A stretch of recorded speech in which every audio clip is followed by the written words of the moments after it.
नीलमचे लग्न झाल्यानंतर तिच्या आई वडील म्हणाले, मुलीचं लग्न झालं, आता आम्ही जबाबदारीतून मोकळे झालो आहोत. आता आम्ही दोघं नवरा बायको देवदर्शनाला जाऊन येतो. त्यांच्या मुलाच्या राजेशच्या जीवावर घराची जबाबदारी टाकून दोघं नवरा बायको देवदर्शनाला निघाले. पंढरपूरला पोहोचल्यानंतर त्यांनी मुलाला फोन करून सांगितलं, आम्ही व्यवस्थित पोचलो आहोत आणि उद्या संध्याकाळपर्यंत घरी परत येऊ. दोघांनी चंद्रभागेत अंघोळ करून विठ्ठलाचे दर्शन घेतले आणि नंतर एका हॉटेलमध्ये जेवायला गेले. आज कितीतरी वर्षांनी लक्ष्मीताई त्यांच्या नवऱ्यासोबत हॉटेलमध्ये जेवत होत्या. मागच्या आठवणी आठवत होत्या. दोघं एकमेकांच्या सोबत फिरताना खूप आनंदात होते. त्यांनी तिथेच एक खोली भाड्याने घेतली होती. रात्री तिथे आराम करून दुसऱ्या दिवशी सकाळी उठून गावी जाण्याची बस पकडली. निघायच्या अगोदर त्यांनी मुलाला राजेशला फोन केला आणि सांगितलं की संध्याकाळपर्यंत घरी येत आहोत. तेवढ्यात अचानक एक भरधाव ट्रक समोरून आला आणि बसला धडकला. तशी बस उलटी झाली. बसमध्ये असणाऱ्या लोकांना सावरण्याची संधी मिळाली नाही. खूप लोक जखमी झाले आणि काही लोकांचा जागेवरच मृत्यू झाला. त्यात लक्ष्मीताई पण होत्या. पण त्यांचा नवरा शंकरराव जिवंत होते. त्यांची अवस्था पण खूप गंभीर होती. सगळ्या जखमी लोकांना दवाखान्यात दाखल केलं होतं. त्यांच्या घरातल्या लोकांना बातमी कळवली होती. जसे राजेशला त्याच्या आईवडिलांच्या अपघाताची बातमी मिळाली तसे त्याच्यावर जणू आभाळच कोसळलं. त्यांची मुलगी नीलम लगेच तिच्या माहेरी आली आणि भावाला धीर देऊ लागली. आई सोडून गेल्याची बातमी ऐकून राजेश पूर्णपणे तुटून गेला होता. पण वडिलांच्यासाठी देवाकडे प्रार्थना करत होता. दोघं भाऊ बहीण दवाखान्यात पोहोचले, पण ते पोहोचण्या अगोदरच त्यांच्या वडिलांचा पण मृत्यू झाला होता. त्यांचे आई वडील दोघेही त्यांना कायमचे सोडून गेले. वडील पण मुलाचा चेहरा बघण्या अगोदरच हे जग सोडून गेले. राजेश आणि नीलम खूप रडत होते. त्यांचे आयुष्य उजाडले होते. आई वडिलांचा हात त्यांच्या डोक्यावरून कायमचा उठला होता. राजेश जोरजोरात रडत म्हणत होता, तुम्ही दोघं आम्हाला अनाथ करून गेलात. देवा, तू माझ्या आईवडिलांना तुझ्याजवळ का बोलावून घेतलेस? नीलम पण रडत होती. तिचा नवरा राघव तिला सांभाळत होता. तिची जाऊ आणि सासू समजून सांगून तिला हिंमत देत होते. दोघा भावा बहिणीची रडून खूप वाईट अवस्था झाली होती. आत्ता 15 दिवसांपूर्वी मुलीचं लग्न धूमधडाक्यात लावून दिलं होतं आणि नशिबाला काहीतरी वेगळंच मान्य होतं. राजेशला त्याची आई देवदर्शनाला जायच्या अगोदर बोलली होती की मी विठ्ठलाला तुझ्यासाठी एक चांगली मुलगी मिळावी म्हणून नवस बोलेन, म्हणजे मला शांती आणि आराम मिळेल. मी परत विठ्ठलाला भेटायला जाईन. राजेशने त्याच्या आईवडिलांचे पार्थिव त्याच्या गावी आणले आणि त्यांचा अंतिम संस्कार केला. राजेश नीलमला म्हणाला, ताई, मी एकटा झालो. आत्ता मी कुणासाठी जगू? नीलम राजेशपेक्षा 5 वर्षांनी मोठी होती. ती त्याला समजावत म्हणाली, राजेश, तू काळजी करू नकोस. मी तुझ्यासोबत आहे. तुला गरज असेल तेव्हा मी तुझ्यासोबत उभी असेन. कधीच एकटा त्रास सहन करू नकोस. मी कायम तुझ्या पाठी उभे आहे. राघवने पण राजेशला विश्वास दिला की आम्ही कायम तुझ्यासोबत उभे आहोत. तू एकटा नाहीस. काही दिवसांनंतर नीलम तिच्या सासरी परत गेली. पण ती हाच विचार करत होती, आत्ता तिच्या भावाचे लग्न करून देणंच योग्य आहे, म्हणजे त्याची काळजी घेणारं घरात कोणीतरी येईल. राजेश एक शिकलेला मुलगा होता आणि त्याला सरकारी नोकरी पण होती. तो आत्ता 2 महिन्यांपूर्वीच नोकरीवर रुजू झाला होता. त्याचे आईवडील बिचारे मुलाच्या नोकरीचे सुख पण भोगू शकले नाहीत. नीलम 2-3 दिवसांनी भावाला भेटायला येत असायची आणि राजेश पण बहिणीच्या सगळ्या इच्छा पूर्ण करत असायचा. त्याचं सर्व काही आता त्याची बहीण होती. नीलम पण भावाकडून सारखी गिफ्ट मागत असायची. पण जेव्हा कधी नीलम आणि तिचा नवरा राघव राजेशला भेटायला यायचे तेव्हा राघवला जाणवत असायचे की राजेश स्वतःची नीट काळजी घेत नाही आणि जेवण पण नीट करत नाही. घराची अवस्था बघून सर्व समजत असायचे. राघव नीलमला म्हणाला, आपल्याला लवकरात लवकर राजेशसाठी मुलगी बघायला लागेल, कारण त्याला बायकोची, एका साथीदाराची खूप गरज आहे. नीलम म्हणाली, अहो, मी पण माझ्या भावाची खूप चांगली काळजी घेते. रोज फोनवर त्याच्याशी बोलत असते. मला पण त्याचं लग्न करून द्यायचं आहे. पण एखादी चांगली, संस्कारी त्याची काळजी घेणारी मुलगी तरी भेटायला पाहिजे ना. नाहीतर एखादी कामचोर आळशी मुलगी त्याच्या पदरात पडू नये. नाहीतर उलट तिची काळजी माझ्या भावाला घ्यायला लागेल. राघवला नीलमचे बोलणे पटले. तो म्हणाला, आपण त्याच्यासाठी एखाद्या गरीब घरातली मुलगी घेऊन येऊ. तिला पैशांची किंमत माहीत असते आणि ती पैसा फालतूमध्ये उधळणार नाही. नीलम हसत म्हणाली, म्हणजे याचा फायदा मला पण होईल. जर एखादी अशी मुलगी घरात त्याची बायको बनून आली आणि तिने मला माझ्या भावापासून लांब केलं तर? राघव बायकोचे बोलणे ऐकून थोडे हैराण झाला, पण नंतर त्याने विचार केला की कदाचित भावावर असणाऱ्या प्रेमामुळे ते असं बोलत असेल. खूप दिवस मुलगी बघितल्यानंतर तिच्या सासूने एका मुलीबद्दल नीलमला सांगितले. तिचं नाव राधा होतं. तिला आई नव्हती. तिला तिच्या वडिलांनी वाढवले होते. तिचे वडील पण तिच्यासाठी स्थळ शोधत होते. राधा खूप संस्कारी आणि समजूतदार मुलगी होती. नीलमने राधाला बघितले तशी ती तिला राजेशसाठी आवडली. राधा खूप साधी सरळ मुलगी होती. सरकारी नोकरी असणारा जावई भेटल्यामुळे तिचे वडील पण खूप खुश होते. त्यांनी लगेच या स्थळाला होकार दिला. लग्नाची सगळी तयारी नीलमने स्वतः केली होती. राजेशने लग्नाची सगळी जबाबदारी बहिणीवर सोपवली होती. खर्चासाठी लागणारे सगळे पैसे त्याने नीलमजवळ दिले होते. राघव आणि नीलमने राजेशचे लग्न खूप धूमधडाक्यात लावून दिले. राधा नवरी बनून राजेशच्या घरी आली. नीलमने आरती ओवाळून माप ओलांडून तिला घरात घेतले आणि तिने घरात पाऊल ठेवले ठेवले म्हणाली, तुझ्या घरात सासू सासरे दीर कोणीही नाही. फक्त तुझे एकुलते एक नणंद मी आहे. त्यामुळे तुझी सासू आणि सासरे सगळं काही मीच असणार. तुला माझं प्रत्येक बोलणं ऐकायला लागणार आहे.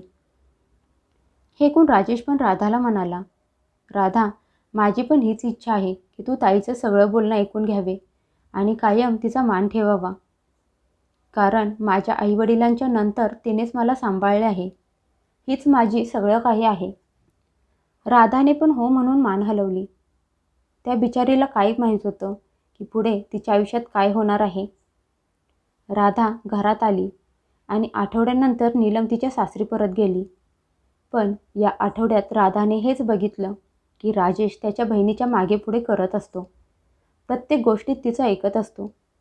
इथपर्यंत की नीलम खोलीत आली की राजेश उठून उभा राहत असायचा. बहिणीच्या एका आवाजावर तो हातातले महत्त्वाचे काम सोडून पळत तिच्या जवळ येत होता. मग कितीही कंटाळा आला असला, थकवा असला तरी निघून जायचा.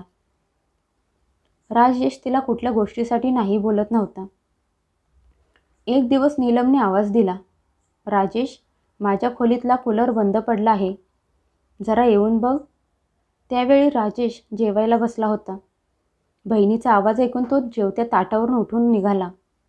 ते बघून राधा म्हणाली, तुम्ही जेवण पूर्ण करा आणि मग जा. यावर राजेशने राधाकडे मोठे डोळे करून बघितले आणि म्हणाला, आज पहिल्यांदा बोलली आहेस म्हणून मी काही बोलत नाही, पण नंतर मी खपवून घेणार नाही. त्याच्या डोळ्यातला राग बघून राधा घाबरली होती. त्यावेळी तिला समजलं की तिचा नवरा त्याच्या बहिणीबद्दल एकही शब्द ऐकून घेणार नाही. आता नीलम तिच्या घरी परत निघाली होती. त्यामुळे राधाच्या मनाला शांती मिळाली होती. राजेश भरल्या आवाजात म्हणाला, ताई, तू अजून थोडे दिवस राहिली असतीस तर बरं झालं असतं. नीलम म्हणाली, जायचं तर मला पण नाही. तेवढ्यात राघव तिचं बोलणं मध्येच थांबवत म्हणाला, अरे राजेश, तुझं नवीन नवीन लग्न झालं आहे. बायकोला घेऊन बाहेर फिरायला जा. हवे असेल तर मी स्वतः तुमच्या दोघांची हनीमूनची तिकीट बुक करतो. यावर राजेशने मान खाली घातली आणि म्हणाला, नको, मी स्वतः करेन. राधा पण मान खाली घालून उभी होती. पण नंदेच्या नवऱ्याचे बोलणे ऐकून तिच्या मनाला बरे वाटले की कमीत कमी कुणीतरी या गोष्टीवर लक्ष देत आहे. नीलमला तर भावाच्या प्रेमापुढे दुसरं काहीच दिसत नाही. नीलम गेल्यानंतर राजेश बायकोला घेऊन बाहेर फिरायला गेला. राधा पहिल्यांदा अशी बाहेर कुठेतरी फिरायला आली होती. त्यामुळे ती खूप खुश होती. राजेश राधावर खूप प्रेम करत होता. तिच्या सगळ्या इच्छा पूर्ण करत होता. 4-5 दिवसांनी दोघं फिरून घरी परत आले. राजेश त्याच्या कामात व्यस्त झाला. राजेशने घरातल्या कामासाठी एक बाई लावली. कारण त्याला बायकोने कपडे भांड्याची कामं केलेली आवडत नव्हती. तो बायकोला म्हणाला, तू एवढी सुंदर आहेस आणि तुझी कदर मला करायलाच पाहिजे. तुझी काळजी मी घेणार नाही तर दुसरं कोण घेणार? नवऱ्याची प्रेमाचे बोलणे ऐकून राधा खूप खुश व्हायची. मनापासून देवाचे आभार मानत असायची. राजेशने बायकोला सोन्याच्या बांगड्या बनवल्या होत्या. हे जेव्हा नीलमला समजले तेव्हा ती भावाला म्हणाली, राजेश, एवढा खर्च करायची काय गरज होती? सोन्याच्या बांगड्या त्याला द्यायला हव्यात ज्याला त्याची किंमत आहे. तेवढ्यात तिथे राधा आली आणि म्हणाली, ताई, मला सोन्याच्या दागिन्यांची काळजी खूप चांगली घेता येते. तुम्हाला माहीत आहे, तुमच्या भावाने घरात काम करायला एक बाई पण लावली आहे, कारण माझे सुंदर हात खराब होऊ नयेत म्हणून. राधा हे सगळं खूप निरागसपणे बोलली होती. तिला हे माहीतच नव्हतं की हे ऐकून तिच्या नंदेच्या मनात आग लागेल आणि ती जळून राख होईल. तिने राधाला चहा बनवायला सांगितला.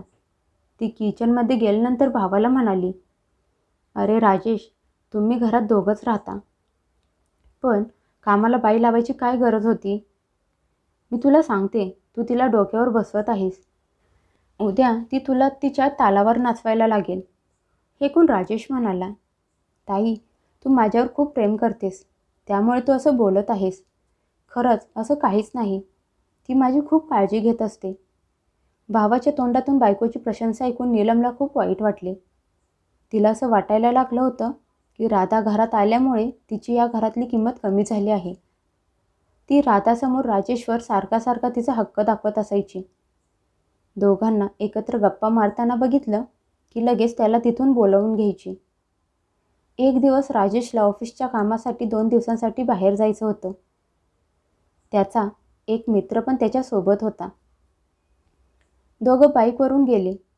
काम 2 दिवसांचे असल्यामुळे ते तिथेच राहिले होते. 2 दिवसांनी राधा नवऱ्याच्या आतुरतेने वाट बघत होती. तेवढ्यात त्याच्या मित्राचा फोन आला.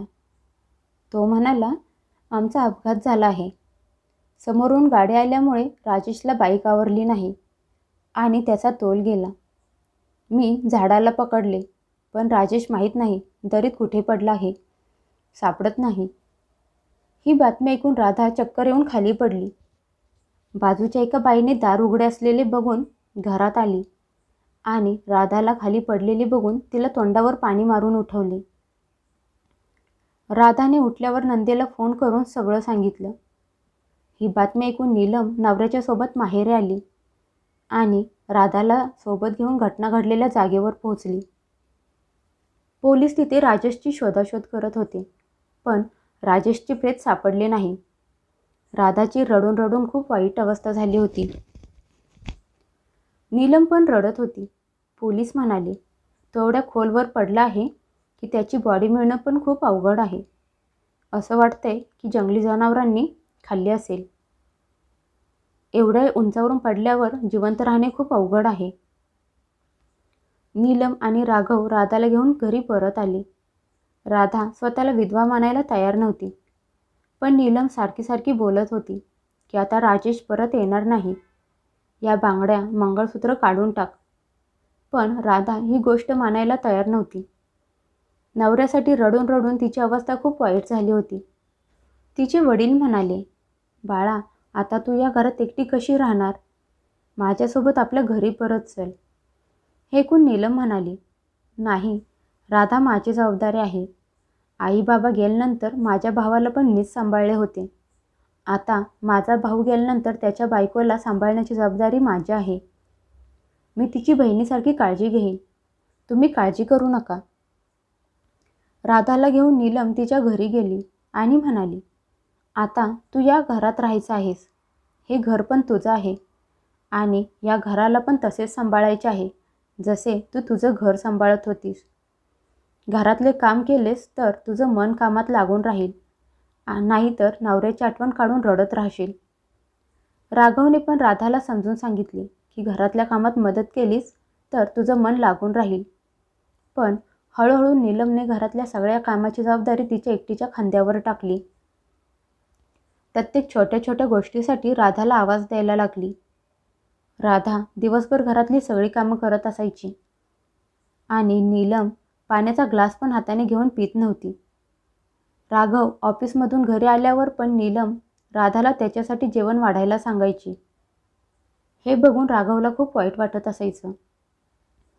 नीलम धुण्याचे कपडे राधासमोर देऊन म्हणायची, राधा, ही सगळी कपडे धुवून टाक. माझी तब्येत खराब आहे आणि हात पण दुखत आहेत. नाहीतर मीच कपडे धुतले असते. राधा बिचारी हसून म्हणायची, असू द्या ताई, मी करते. असं करता करता घरातली सगळी कामं तिच्यावर टाकून मोकळी झाली. एक दिवस जेवण झाल्यानंतर राधा भांडी घासायला लागली. तेवढ्यात नीलम आतून नवीन काचेची भांडी घेऊन आली आणि म्हणाली, राधा, ही भांडी स्वच्छ करून ठेव. आज माझा दीर आणि जाऊ येणार आहेत. अजून त्यांच्यासाठी जेवण पण बनवायचं आहे. त्यामुळे लवकर लवकर कामं आवरून घे. राधा कधीपासून भांडी घासत होती आणि तिची नणंद घरातली भांडी आणून तिच्यासमोर ढीग लावत होती.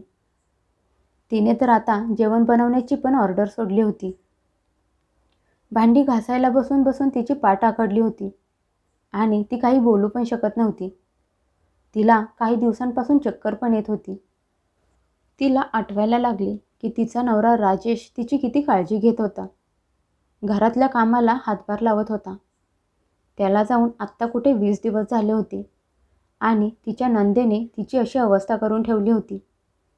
नवऱ्याची आठवण काढत ती रडत होती आणि तिथेच चक्कर येऊन खाली पडली. आतून नीलम आवाज देत बाहेर आली आणि म्हणाली, अगं राधा, कधीपर्यंत भांडी घासत बसणार आहेस? अजून घरात खूप कामं पडली आहेत. तिने जसे राधाला जमिनीवर पडलेली बघितली तशी म्हणाली, बघा, झालं, या महाराणीची नवीन नाटकं सुरू झाली. ही तर अजूनसुद्धा लग्नाची मेहंदी लावून बसल्यासारखी बसली आहे. हिचं वागणं तर असं आहे जणू नवी नवरी आहे. आता उठणार आहेस का बादली भरून पाणी तुझ्या अंगावर ओतू? नीलमचा कर्कश आवाज सगळ्या घरात घुमत होता. तेवढ्यात मागून आवाज आला, काय चालू आहे तिथे? हा आवाज ओळखीचा वाटत होता. तो आवाज ऐकून नीलमच्या पायाखालची जमीनच सरकली. कारण तिने मागे वळून बघितले तर मागे तिचा भाऊ राजेश उभा होता.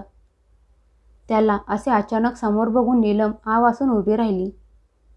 राधा खाली जमिनीवर बेशुद्ध पडली होती आणि समोर तिचा नवरा उभा होता. नीलमजवळ या सगळ्याचे काहीच स्पष्टीकरण नव्हते. कारण राजेशने त्याच्या कानाने स्वतः त्याच्या बहिणीचे बोलणे स्पष्ट ऐकले होते. राजेशने पटकन येऊन राधाला उचलले आणि तिला दवाखान्यात घेऊन गेला. तिथे तिचे चेकअप केल्यानंतर समजले की ती गरोदर आहे. हे ऐकून राजेशचे डोळे आनंदाने भरून आले. राधा शुद्धीत आली आणि समोर नवऱ्याला बघून त्याला मिठी मारून ती हुंदके देऊन रडायला लागली. राजेश तिला प्रेमाने समजावत होता.